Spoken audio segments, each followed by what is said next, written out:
اعوذ باللہ من الشیطان الرجیم بسم اللہ الرحمن الرحیم رب اشرح لی صدری ویسر لی امری واحلل عقدۃ من لسانی یفقہوا قولی رب یسر ولا تعسر وتمم بالخیر اللہم لا سہل الا ما جعلتہ سہلا وانت تجعل الحزن اذا شئت سہلا رب زدنی علما رب زدنی علما رب زدنی علما آمین یا رب العالمین۔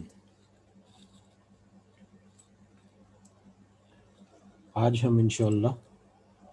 اللہ کے خاص فضل و کرم سے سورہ آل عمران کی آیت نمبر 65 سے آنورڈ دیکھیں گے، آیت نمبر 65 سے آنورڈ۔ کل ہم نے جن آیات کا تذکرہ کیا یا جن آیات کو دیکھا ان میں دو اہم آیات تھیں۔ ایک آیات تو آیت مباہلہ ہے، جس پر نجران کے یہودیوں کا جو وفد آیا ہوا تھا ان کے ساتھ جو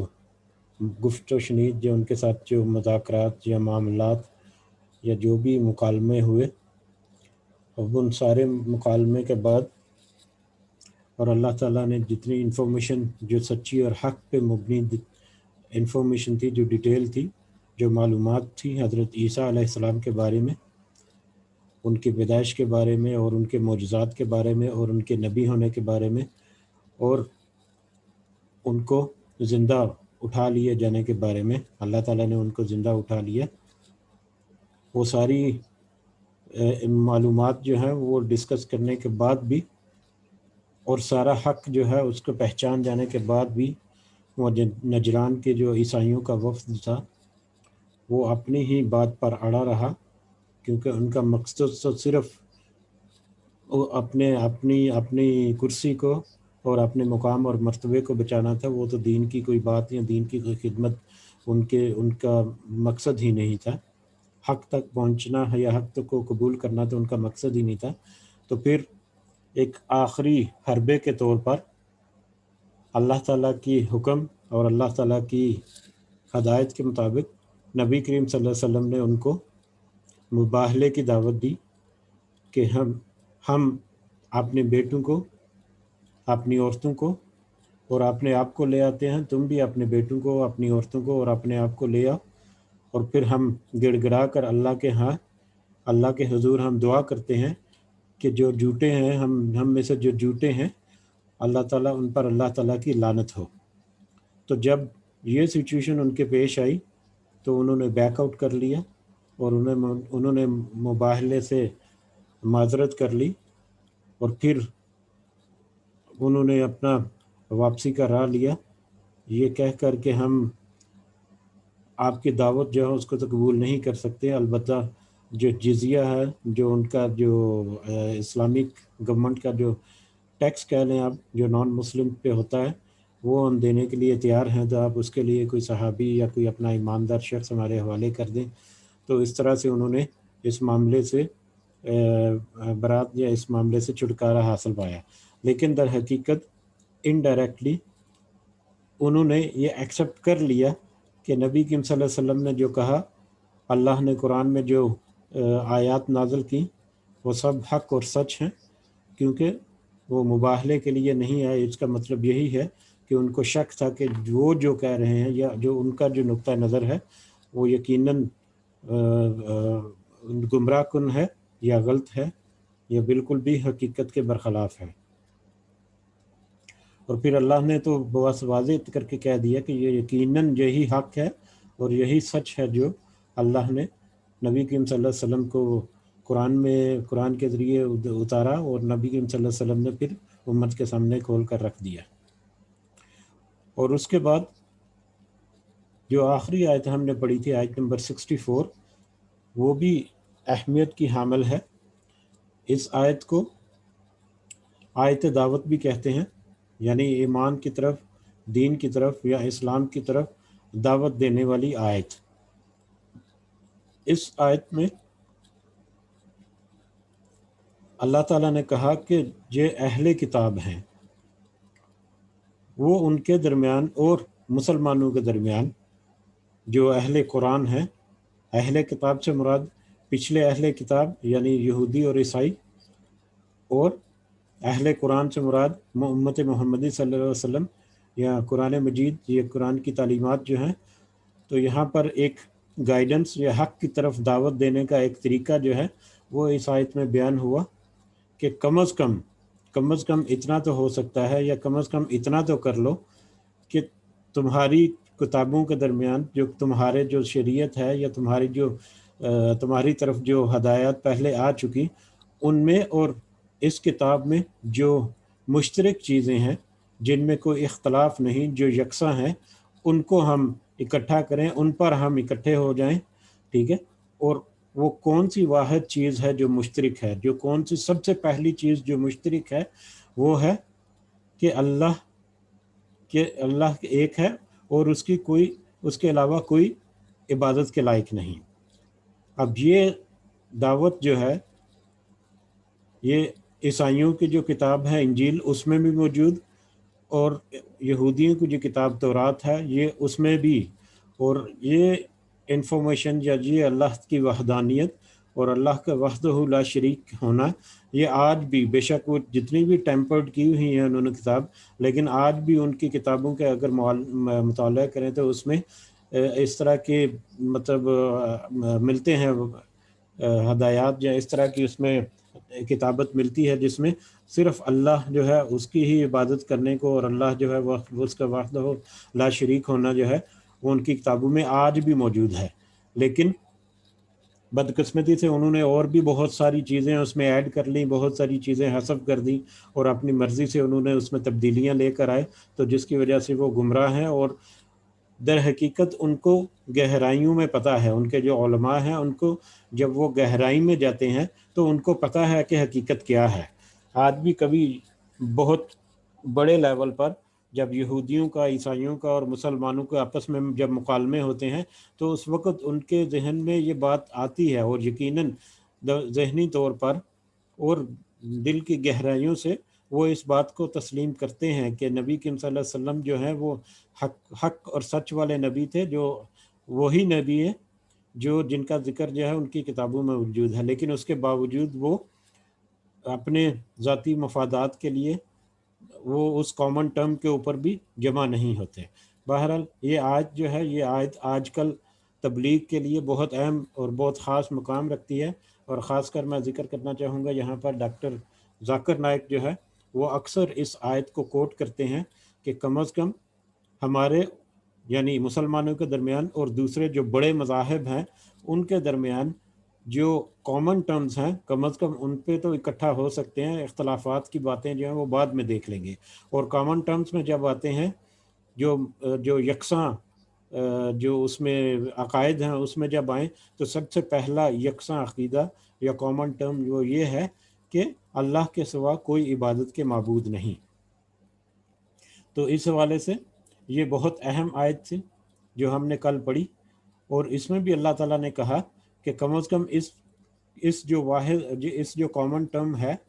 یا جو یکسانیت ہے اس کی طرف تو کم از کم آ جاؤ، اور اگر آپ اس کی طرف آتے ہو تو پھر ہمیں کیا کرنا ہے، ہم اللہ کے علاوہ اللہ کے ساتھ کسی کو شریک نہیں ٹھہرائیں گے۔ اگر اس کے اوپر ہم متحد ہوتے ہیں تو اس کے نتیجے میں ہم اللہ کے ساتھ کسی کو شریک نہیں ٹھہرائیں گے، اور اگر اس سے بھی وہ منہ موڑ لیں تو یقیناً تم گواہ رہو، یعنی اہل کتاب سے کہا گیا کہ اگر تم اس بات پر بھی ایگری نہیں ہوتے تو تم گواہ رہو کم از کم کہ ہم مسلمان ہیں، ٹھیک ہے، کہ تمہاری کتابوں میں جو کامن ٹرم ہے، تمہاری کتابوں کی جو ایک روشنی ہے وہ ہم نے قبول کی، ہم نے اپنے دین میں بھی اسی کو پایا اور ہم نے اسی کے اوپر ایمان لائے اور ہم مسلمان ہو گئے۔ تو کم از کم یہ بات کی گواہی ضرور دینا کہ ہم مسلمان ہیں، یعنی جو امت محمدی ہیں ان کے حق میں کم از کم یہ تو گواہی دے دو کہ اللہ کی عبادت نہیں کرنی، اور وہ کسی کو اس کے ساتھ اللہ کے سوا کسی کی عبادت نہیں کرنی اور اس کے ساتھ کسی کو شریک نہیں ٹھہرانا، تو کم از کم اس کی گواہی جو ہے وہ تو دے ہی دینی ہے۔ اب اگلی آیات کی طرف بڑھتے ہیں۔